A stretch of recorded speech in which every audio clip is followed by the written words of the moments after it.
ओम शांति। बाबा आए हैं तुम्हें बहुत रुचि से पढ़ाने। तुम भी रुचि से पढ़ो। नशा रहे हमको पढ़ाने वाला स्वयं भगवान है। बाबा एसेছেন তোমাদের অনেক আগ্রহী সহিত পড়াতে। তোমরাও অনেক আগ্রহের সাথে পড়ো।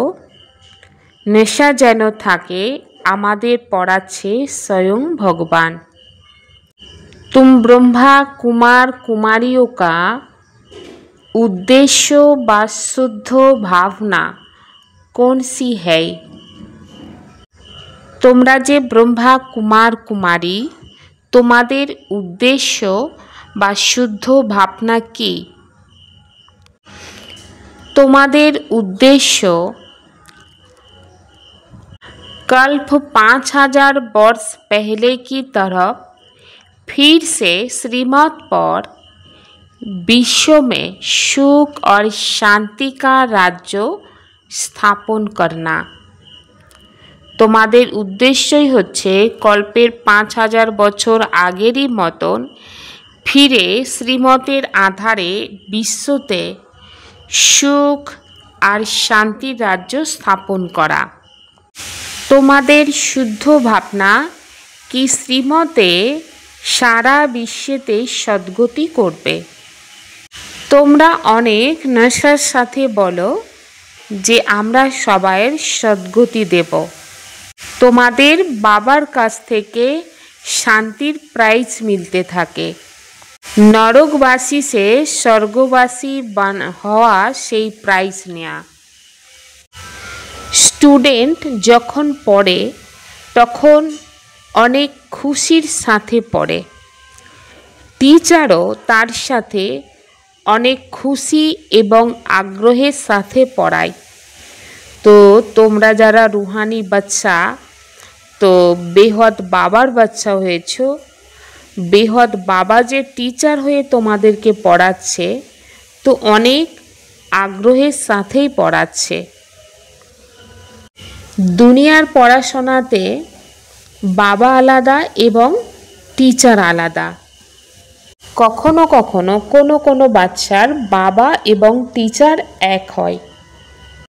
এখানে আমরা যারা সারা বিশ্বের আত্মারা ঈশ্বরীয় পড়াশোনা করছি, এখানে আমাদের পিতা আর টিচার এবং গুরু সব একই। কোনো পিতা যখন টিচার হিসাবে বাচ্চাকে পড়ায়, তো তখন অনেক আগ্রহের সাথে পড়ায়। কেন আগ্রহের সাথে পড়ায়? কারণ ওখানে ব্লাড কানেকশান থাকে, পিতা পুত্রের মধ্যে ব্লাড কানেকশান।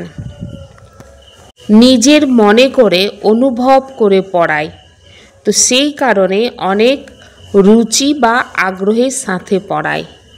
আর পরমাত্মা বাবা আমাদেরকে কত আগ্রহের সাথে পড়াচ্ছে বা রুচির সাথে পড়াচ্ছে, 21 জন্মের ভাগ্য তৈরি করে দেওয়ার জন্য। তাহলে আমরা যারা আত্মা, আমরা যখন ঈশ্বরীয় পড়াশোনা করছি, আমাদের কত আগ্রহ বা রুচির সাথে পড়াশোনা করতে হবে। ভগবান বাবা আমাদেরকে পড়াচ্ছে আর কত ভালো করে বোঝাচ্ছে। बाप ने समझाया है एक भी आत्मा पाठ से छूट नहीं सकती। आत्मा में अविनाशी पाठ भरा हुआ है। बाबा বোঝাচ্ছেন একজনও আত্মা এই পাঠ থেকে মুক্ত হতে পারে না, কারণ আত্মার মধ্যে অবিনাশী পাঠ ভরা আছে। সকল ধর্মের আত্মাকে নাম্বারবার এই সৃষ্টিতেই আসতে হয়, কারণ এটা বানানোই আছে অবিনাশী ড্রামা। প্রথম এই সৃষ্টিতে যে আত্মা আসবে, সেই আত্মাই 84 জন্ম নেবে। শেষ সময় যে আত্মা আসবে, তো অবশ্যই সে আত্মা কম জন্ম নেবে। পুরানো দুনিয়া থেকে নতুন দুনিয়াতে যাওয়ার জন্য অবশ্যই এখানে পুরুষার্থ করতে হবে। এখানে অর্থাৎ সঙ্গম যুগে বাবা প্রতিটা কথা বাচ্চাদেরকে বারবার বোঝাতে থাকেন। কেন বারবার বাবা বোঝান? কারণ নতুন নতুন বাচ্চারা বাবার ঘরে আসতে থাকে। তাহলে আগে যে পড়া হয়ে গিয়েছে সেই পড়াকে পড়াবে, এর কারণে বাবা বারবার বোঝান। তো নতুন নতুন বাচ্চাদেরকে দেখে বাবা পুরানো পয়েন্ট রিপিট করতে থাকেন। তোমরা রাজা হওয়ার জন্য এই সময় পুরুষার্থ করছো। যখন কোনো ধর্মস্থাপক মারা যায় তো সেই বড় বড় সেই জায়গাকে তীর্থস্থান বানিয়ে দেয়। বাস্তবে সবাই তীর্থস্থান কিন্তু নেই ভারতবর্ষ, কারণ যেখানে বেহদের পিতা আসেন, তো বাবা তো ভারতেই আসেন না সকল আত্মাকে সদ্গতি দেওয়ার জন্য। তার জন্য পরমাত্মাকে কি বলেছে? Liberator, guide. বাবা এই দুঃখের দুনিয়া থেকে, অশান্তির দুনিয়া থেকে উদ্ধার করে শান্তিধাম আর সুখধামে নিয়ে যায়। পরমাত্মা এসেছেন এবং চলে যাবে। পরমাত্মার জন্য তো কেউ বলবে না যে হ্যাঁ মারা গিয়েছে। যেমন কোনো সাধু সন্ন্যাসী যখন শরীর ছেড়ে দেয় তো বলা হয় এদের জন্য ক্রিয়াকর্ম করতে হয় বা সেরিমনি আদি করতে হয়, কিন্তু ঈশ্বরের জন্য তো বলা হবে না যে মারা গিয়েছে ক্রিয়াকর্ম করো বা সেরিমনি করো, কারণ পরমাত্মার শরীর নেই। সত্যযুগে দুঃখের সম্বন্ধে কেউ নালিশই করবে না, কারণ ওখানে দুঃখ শব্দও থাকবে না, দুঃখের কোনো কারণই থাকবে না। এই সময় এই সৃষ্টিতে অতি ব্যভিচারী ভক্তি, একে বলা হয় ঘোর নরক, তীখার থেকেও তীখা নরক। বাবা এসে ফিরে তীখা স্বর্গ বানাচ্ছে। এই সময় সব প্রতিশত দুঃখ, তো সত্যযুগে সব প্রতিশত সুখ শান্তি থাকবে। এর আগে आत्मा निजेर घरे गिए विश्राम पावे। बाप कहते हैं मैं आता ही तब हूँ जब नई दुनिया की स्थापना कर पुरानी का विनाश करना होता है। तो इतना कार्य सिर्फ एक तो नहीं करेंगे, खिदमतगार बहुत चाहिए। तो बाबा बोलছেন आमी आसि तखनी जखन नूतन दुनिया स्थापन करे पुरानो दुनियार विनाश करते हैं। तो एत काज बा एत कर्म आमी तो एकजन करते पारबो ना, तो तार जोन्नो कि चाই खिदमतगार चाই, अर्थात सहयोगी बाच्चादेर दरकार। এই সময় তোমরা বাবার সহযোগী বাচ্চা হয়েছো। ভারতের খাস সেবা করতে থাকো। তো সত্য বাবা সত্য সেবা করতে শেখাচ্ছে, নিজের, ভারতের এবং সারা বিশ্বের কল্যাণ করো। তাহলে এই সেবা কত আগ্রহের সাথে করতে হবে, কারণ বাবাও তো তোমাদের সেবা করার জন্য আগ্রহের সাথে এসেছে না। বাবা সকল আত্মার সদ্গতি দিচ্ছেন অনেক আগ্রহের সহিত বা রুচির আধারে। এখনই সবাইয়ের সদ্গতি অবশ্যই হতে হবে। এটাই হচ্ছে শুদ্ধ অহংকার বা শুদ্ধ ভাবনা। তোমরা সত্য সত্য সেবা করছো, কিন্তু গুপ্তভাবে। আত্মা করে শরীরের মাধ্যমে। তোমাদের অনেকেই জিজ্ঞাসা করে বিকেদের উদ্দেশ্য কি? তো বলো বিকেদের উদ্দেশ্য বিশ্বের মধ্যে সত্যযুগী সুখ শান্তির স্বরাজ্য স্থাপন করা। আমরা 5000 বছর পরে শ্রীমতের আধারে বিশ্বেতে শান্তি স্থাপন করে বিশ্বের শান্তির প্রাইজ নেই। এখানে যেমন রাজা রানী, সেখানে সেই রকম প্রজা প্রাইজ নেয়। নরকবাসী থেকে স্বর্গবাসী হওয়া তো কম প্রাইজ তো নয়। সত্যিকারের প্রাইজ তো বাবা এখন আমাদের দিচ্ছেন বিশ্বের বাদশাহী। এখন তোমরা বাচ্চারা বাবা শ্রীমতের রাজ্য স্থাপন করছো। এর জন্য তোমরা দৈবিক গুণকেও জীবনে ধারণ করছো। সেই কারণে তোমাদের গায়ন পূজন সব কিছুই হয়।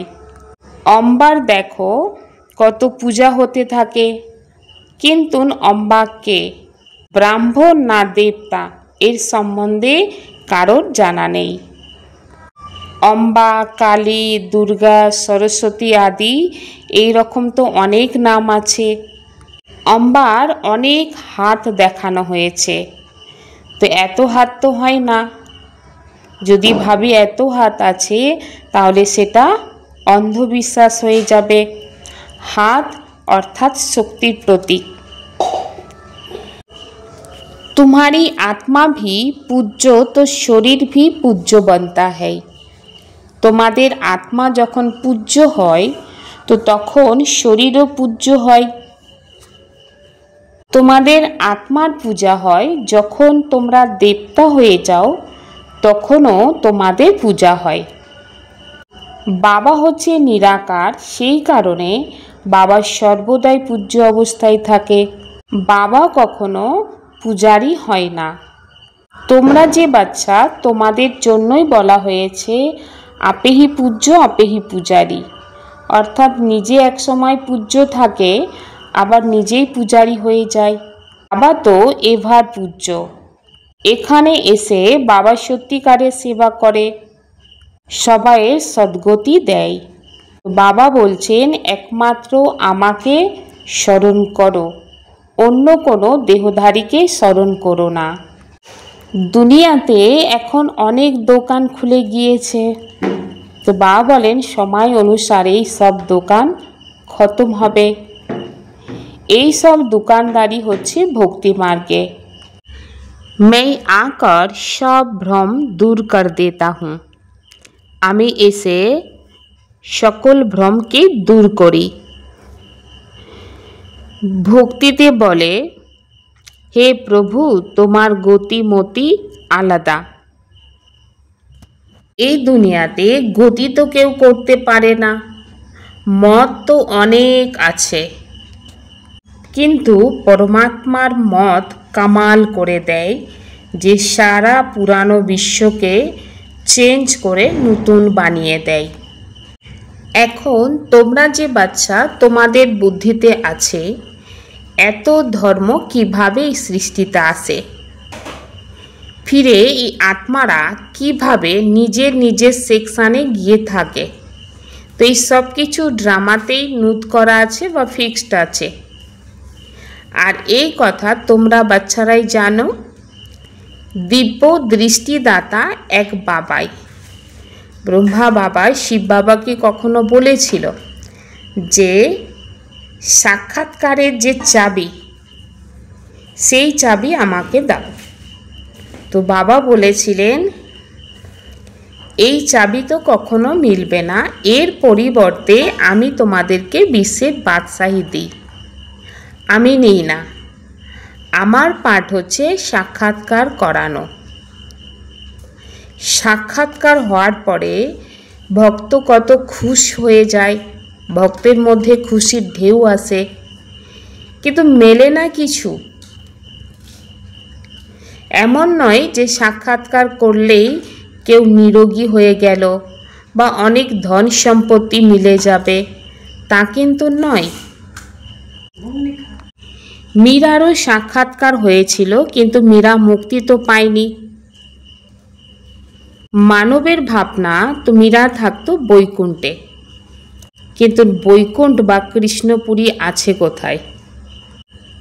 তো ব্রহ্মা বাবার মানে দাদা লেকরাজ অবস্থায় যখন ছিলেন, তো তখন প্রথমে বিষ্ণু সাক্ষাৎকার হয়েছে, তো অনেক খুশি হয়ে গিয়েছিলেন। তো বাবা বিনাশকেও দেখেছিলেন এবং রাজাইকে স্থাপন হওয়া সেটাও সাক্ষাৎকারের মাধ্যমে দেখেছিলেন। নিশ্চয় বসে গিয়েছিল যে আমি তো বিশ্বের মালিক হব। তো শিব বাবার তখন প্রবেশতা হয়েছে।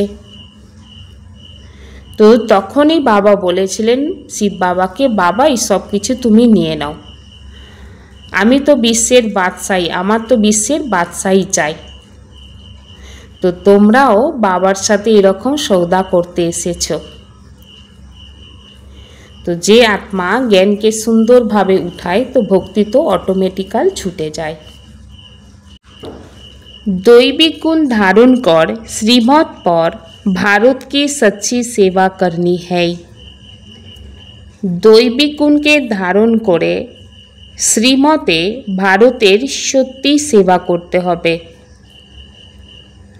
निजेर भाग्य, भारतेर भाग्य और सारा विश्वेर सबकिछुर कल्याण करते हबे, सेटा अनेक आग्रहेर साथे करते हबे, रुचि दिए करते हबे। ड्रामा की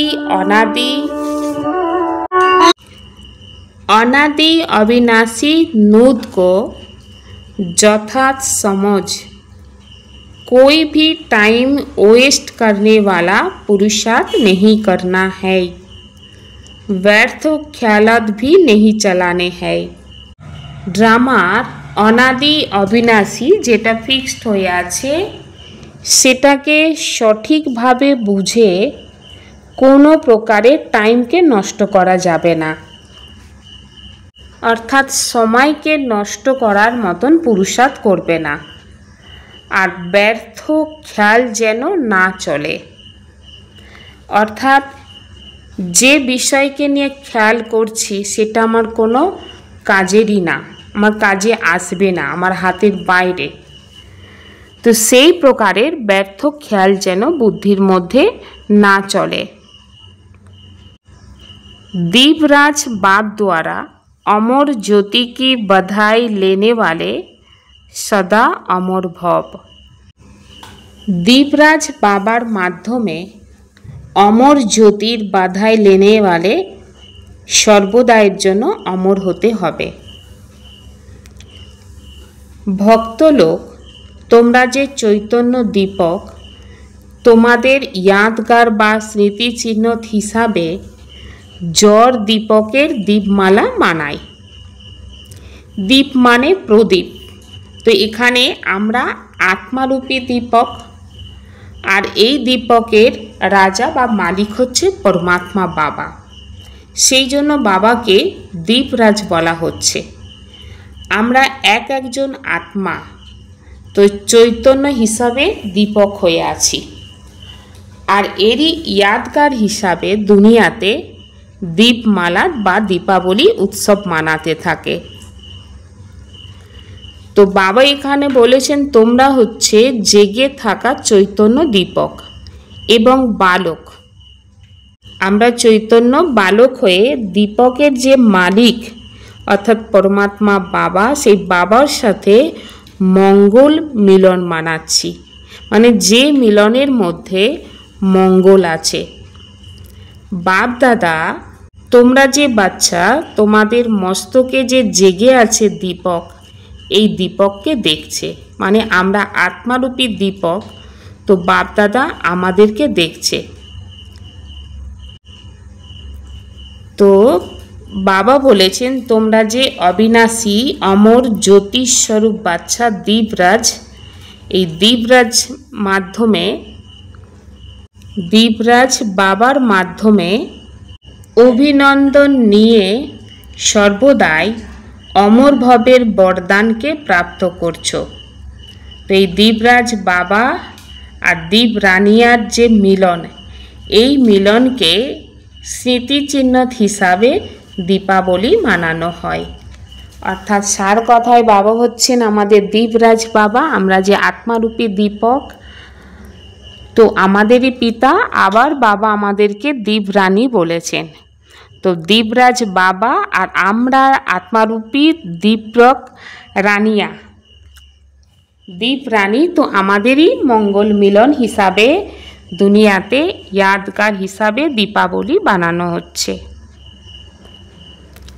आप और बाप दोनों ऐसा कंबाइंड रहो जो तीसरा कोई अलग कर ना सके। বাবা বলছেন তুমি আর বাবা এমনভাবে কম্বাইন্ড অর্থাৎ যুক্ত থাকবে যে তিসরা কোনো ব্যক্তি হোক, বস্তু হোক, বৈভব হোক, কেউ আলাদা করতেই পারবে না। বর্তমান সময় প্রমাণ সকল আত্মা প্রত্যক্ষ ফল অর্থাৎ প্র্যাকটিক্যাল প্রুফ দেখতে চায়। তো সেই কারণে তন, মন, ধন, কর্ম আর সম্বন্ধ সম্পর্কে সাইলেন্সের শক্তি প্রয়োগ করে দেখো। শান্তির শক্তি দিয়ে তোমাদের সংকল্প ওয়ারলেস থেকেও বেশি তেজি হিসাবে পৌঁছে যাবে তোমাদের যে আত্মাকে তোমরা দিতে চাও সেই আত্মার কাছে। এই শক্তির বিশেষ যন্ত্র হচ্ছে শুভ সংকল্প। এই সংকল্পের যন্ত্রের মাধ্যমে যেটা চাইবে সেটা সিদ্ধি স্বরূপ হিসাবে দেখতে পাবে। ওম শান্তি।